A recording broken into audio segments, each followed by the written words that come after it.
Okay. Now, the first thing you do when you're making your Irish coffee is you heat your glass, okay? You put a teaspoon in it and you heat it with boiling water, a teaspoon of salt from cracking. And it's a good idea as well if you're making hot whiskey to heat your glass, okay? Then you put in 2 spoons of brown sugar. Okay? I think you call this raw sugar, but this is our standard brown sugar, okay? Now, a lot of recipes will tell you to put in the whiskey next, okay? I certainly recommend you put in the coffee next, because the coffee is hot. It's very important that your sugar dissolves. Because when you have your Irish coffee made like those and set, you should never put a teaspoon into an Irish coffee and mix it up, okay? It's, a lot of people do it. We sell a lot of Irish coffees here. A lot of people put the teaspoon in and mix it up. But it's not really the done thing. We would consider that you're making a mess of it, okay? Consider that what? You're making a mess of it. Okay, you should drink an Irish coffee like you drink a pint of Guinness set sugar cream. Okay, so if you put in your hot coffee next, you get your sugar dissolved easier. Because I use these glasses all the time, I know where my levels are. Okay, so I know I go just above the handle with coffee, and I know that will allow me to put the whiskey. It's not as strong as some of the coffees we've been served in the hotel. Is it really strong? It's not that strong, it's just kind of sort of why you've been given some very strong coffee, have you? This doesn't look quite as strong. Yeah. Now, if you're making a lot of these, you could sugar your coffee pot. You know, if you knew you were making 8 cups of that, you could put your sugar into that and get dissolved ones. Save me going around like that. Yeah. So get your sugar dissolved there.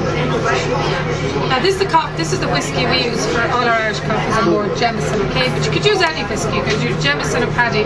Some people say Power is a nice whiskey for Irish coffees, because it's a spicier whiskey, but we don't actually stock bars on board, because Jameson and Paddy would be a more popular bar drink. I'm not looking for a shot of something, okay?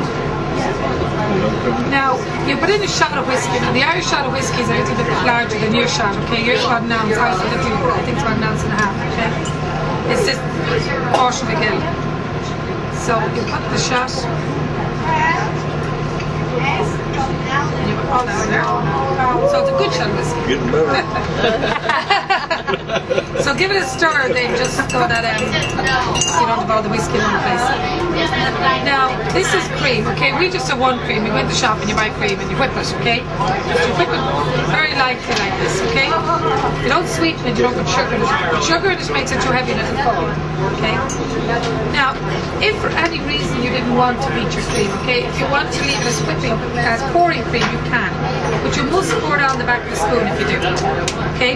If you don't whip it, if it's pouring, put your spoon there, pour it there, you go around like that, and it should stay on top. But it won't stay on top unless you put it on the back of the spoon. It'll only go through like milk.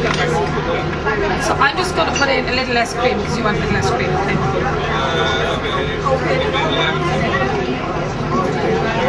Now you say, wait, is that okay? Okay.